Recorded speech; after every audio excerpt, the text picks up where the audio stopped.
Pacarku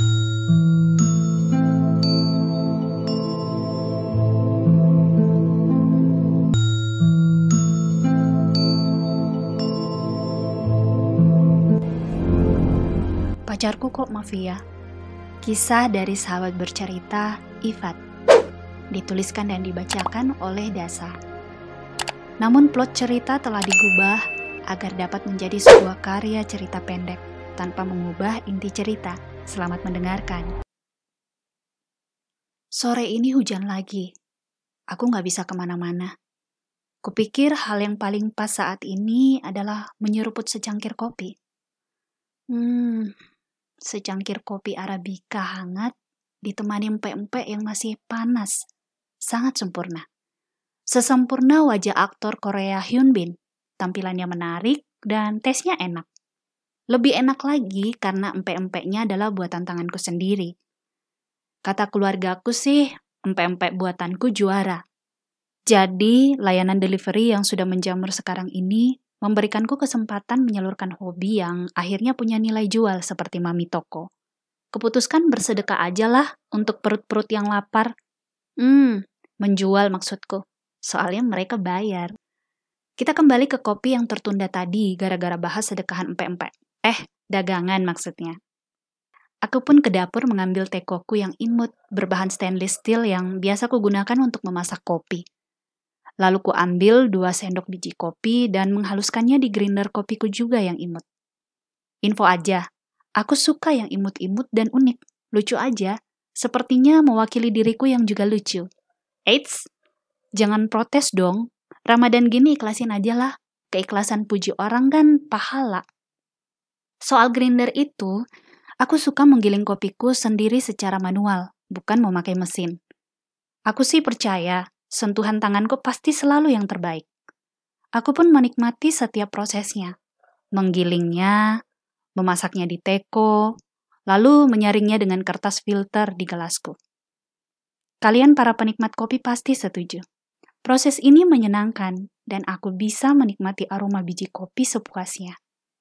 Ku ambil kopiku yang panas, ku hirup aromanya, lalu ku sesap perlahan. Nikmatnya. Aku melihat ke terasku yang dihiasi bunga-bunga di tiap rak dinding. Di luar suasananya adem banget buat minum kopi. Aku pun melangkah melewati pintu kaca yang memisahkan pantry dan teras, sambil membawa nampan kayu yang berisi secangkir kopi hitam dan empek-empek buatanku. Aku pun duduk dan menyandarkan punggungku di bantal kursi rotan. Suasana ini selalu mampu membangkitkan memori masa lalu. Aku jadi teringat kisahku dengan seorang pria yang menurutku dia itu seorang bandar narkoba. Oh ya, dari tadi aku kan belum perkenalan ya.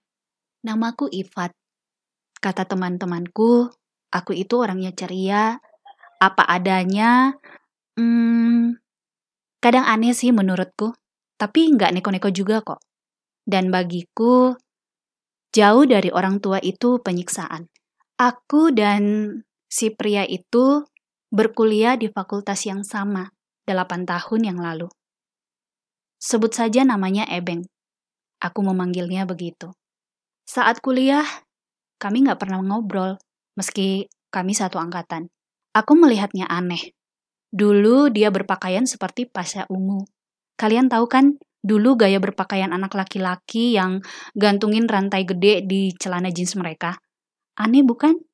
Aku nggak pernah bisa paham kenapa menggantungkan rantai di celana itu bisa begitu keren menurut mereka. Mungkin hal ini juga sama dengan mereka yang juga gagal paham mengapa para wanita suka memanjangkan kukunya dan mengeluarkan biaya cukup mahal untuk menghiasnya agar jari-jari tidak terlihat sepi. Akhirnya, satu waktu, Ebeng bilang suka padaku. Kami pun jadian. Tapi banyak hal yang membuatku ragu. Bisa dibilang, aku ketakutan sendiri karena dia cukup royal. Ya, bagiku lumayan berduit lah. Bukannya jadi senang, tapi aku jadi bimbang dan bertanya-tanya. Pada waktu itu, gayanya di mataku terlihat seperti mafia. Tepatnya, pikiran liarku mengatakan seperti bandar narkoba. Aduh, Aku takut banget. Di antara sekian banyak wanita di kampus, kenapa harus aku sih yang ditaksir? Kalau aku putusin dia marah gimana? Aku takut kalau dia marah lalu nekat. Sebab yang aku dengar, orang-orang yang berada di bawah pengaruh obat, tepatnya pemakai, tidak rasional lagi dan cenderung nekat. Tapi kalau aku terus jalani, masa sih pacarku seorang mafia? Aku jadi makin takut. Setelah lama kupikirkan hingga kepala rasanya mau pecah. Akhirnya waktu itu kuputuskan bahwa langkah yang paling aman ya jalani dulu aja deh. Aku akan cari jalan biar kami bisa putus dalam waktu 2 bulan. Beng, kataku membuka pembicaraan dengan jantung yang rasanya mau copot karena ketakutan. Aku berhati-hati untuk berbicara karena dia sedang menyetir mobil. Iya, kenapa? Jawab Ebeng sambil melirikku sebentar. Setelah pikir-pikir, menurutku aku mau jalani hubungan ini. Tapi bila dalam waktu 2 bulan ternyata kita sampai bertengkar, sebaiknya jangan diteruskan. Kita putus saja. Jelasku panjang lebar. Kok gitu? Kenapa? Ia kaget dan melihat ke arahku. Karena aku mau serius. Aku tidak mau berlama-lama bila memang tidak cocok. Jawabku bersungguh-sungguh tanpa melihat ke arahnya. Oke, kita jalani dulu saja. Jawabnya yakin. Aku lega mendengarnya sekaligus tidak menyangka. Dia menjawabku dengan baik dan tidak marah sama sekali. Tapi aku jadi lega. Pikirku waktu itu gak mungkin juga kan dia bakal sebutin Tomingse ngejar-ngejar Sancai. Mafia mana yang bisa sabar? Ada yang bingung Tomingse itu apa? Googling ya. Itu cowok terkece pada zamannya. Waktu berlalu. Dan targetku untuk putus dalam 2 bulan ternyata gak berhasil. Ebeng super sabar banget hadapin segala keanehanku. Dia tetap sangat royal padaku. Tapi dulu aku bahkan gak mau dibayar-bayarin karena takut duitnya kan gak halal. Hasil jual narkoba. Pikiran liarku itu loh. Masih keluh kalau diingat. Sampai suatu waktu, aku bertanya tentang pribadinya. Saat ia mengajakku keluar untuk makan. Dia menceritakan nama ayahnya dan pekerjaannya. Dari ceritanya, ternyata ayahnya adalah seorang pejabat tinggi. Dia gak sombong sama sekali waktu menceritakannya. Beng, kamu barusan dari mana? Sapaku membuka obrolan. Oh, dari rumah. Tadi cuma sampai siang di kampus. Jelasnya. Oh ya, aku belum pernah ke rumahmu dan kenal dengan orang tuamu, kataku. Jadi, kamu sudah mau ketemu orang tuaku? Jawabnya dengan antusias dan melihatku tersenyum. Membuatku seketika gelagapan. Oh, bukan gitu. Kamu kan sudah ke rumahku dan melihat orang tuaku.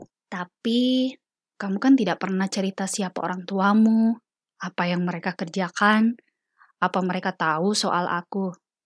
Ya, begitulah. Kan biar adil. Jawabku panjang lebar karena takut ia tahu pikiran liarku. Sepertinya itu hal umum yang dilakukan orang-orang bila mereka tidak ingin ketahuan berbohong ya. Masa sih? Maaf, aku pikir udah pernah cerita. Papaku adalah kepala kejaksaan negeri. Kalau mama ya ibu rumah tangga, jawabnya. Oh gitu, jawabku singkat, lalu mulai menikmati makanan di depanku. Aku sendiri tetap gak percaya. Aku cukup kenal dengan nama yang disebutkannya itu. Soalnya, kata orang-orang, kalau orang yang pakai obat terlarang itu omongannya kan gak bisa dipercaya ya. Jadi, aku tetap waspada saja. Suatu waktu, ia mengabarkanku kabar duka. Ia mengatakan bahwa kakeknya meninggal dunia. Aku pun memutuskan untuk ikut bersama teman-teman melayat ke rumahnya. Setibanya di sana, aku kaget melihat rumahnya. Aku melihat dia berbicara dengan orang yang diakuinya sebagai orang tuanya. Terlihat jelas bagaimana mereka memperlakukannya. Dalam hati, aku pun mulai percaya bahwa selama ini ia jujur pada aku. Hatiku lega, karena ternyata dia laki-laki yang baik dan tumbuh dalam keluarga yang baik juga, sama sepertiku. Ebeng sama sekali tidak tersinggung dengan sikapku. Ia adalah orang yang benar-benar bisa menerima segala keanehanku. Analisaku yang terlalu kritis dan mungkin tidak masuk akal bagi orang lain. Dia selalu tertawa bila mengingat bagaimana susahnya aku dibuat percaya. Ebeng adalah pria terbaik yang pernah ada di hidupku. Itulah yang membuatku yakin untuk menikah dengannya. Ia sama sekali tidak berubah, meski kami sudah bertahun-tahun menikah dan memiliki 2 orang permata hati. Ia selalu menjadi pendengar yang baik, sabar, imamku, sahabatku, dan tidak pernah membuatku bosan selama bersama, karena ia begitu lucu. Ada saja hal yang dilakukannya yang membuatku tertawa. Aku pun tersadar, hujan telah berhenti. Aku telah larut menelisik hari-hari terbaikku. Aku bersyukur telah menjalani hidupku dengan baik selama ini bersama keluarga kecilku.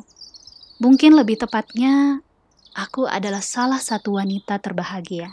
Bersama Ebeng, aku belajar memandang bahwa hidup ini memang indah, bahkan dalam segala ketidaksempurnaannya. Karena kehidupan itu indah bergantung pada caramu melihatnya. Aku tidak pernah melihat laki-laki itu dari sisi material, karena materi dapat diusahakan bersama. Kalau kaya, itu bonus. Laki-laki yang soleh dan dapat menjadi imam, itu adalah hal yang utama. Karakter seseoranglah yang sebenarnya kita nikahi. Jabatan, uang, dan paras yang elok dari pasangan akan membuat kita selalu hampa dan merasa kurang bila tidak dibarengi karakter yang baik. Bagiku, karakter itulah rohnya.